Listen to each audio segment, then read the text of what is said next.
Hi, I'm Dr. McBride, and I'm here to talk to you about the 5 things that people need to know about the postpartum period and specifically postpartum depression. Number 1 is probably the one that I needed to hear the most in my postpartum period, which is this has a name and it's treatable. Yep, even as a psychologist dealing with the baby blues after the fact, I had some pretty irrational meltdowns. I know they were irrational. There wasn't anything I could do about it, but it was really helpful to know that there was a name, there's a treatment, and quite frankly, that I wasn't alone and that what I was doing wasn't going to irreparably hurt my baby. It's really important for parents to do a good job, and it's kind of reassuring to know that this isn't you, this is the depression or the baby blues.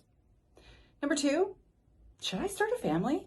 This is often a question that comes up when people are considering conceiving and beginning a family, but have a history of anxiety or depression that may lead them to having an increased risk of experiencing postpartum depression or postpartum anxiety. And quite frankly, I love it when my clients come to me ahead of time and say, hey, I want to do this, and I want to do it with some interventions early on to support my positive health and see me through my pregnancy. I a lot of times will carry along with folks, even just kind of as a coach and a sort of light touch, what I call kind of, intermittent kind of check-ins to make sure that their mood is holding steady, both through the perinatal period and shortly postpartum, kind of depending on the person's preferences.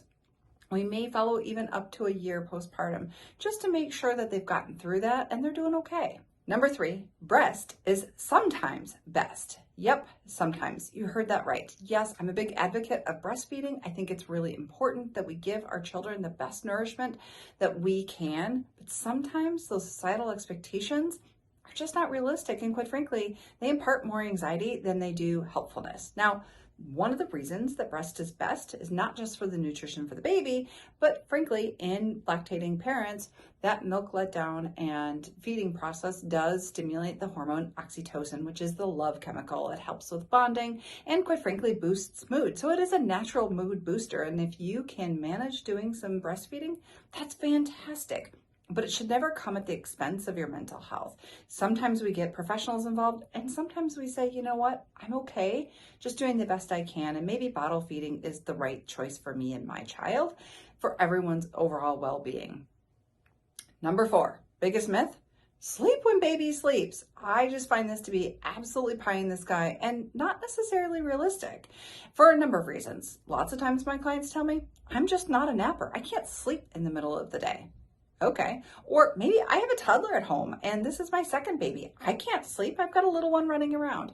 So sometimes you can sleep when baby's sleeping. Other times you're going to take advantage and you're going to shower or feed yourself in a few minutes of quiet. And that's okay too.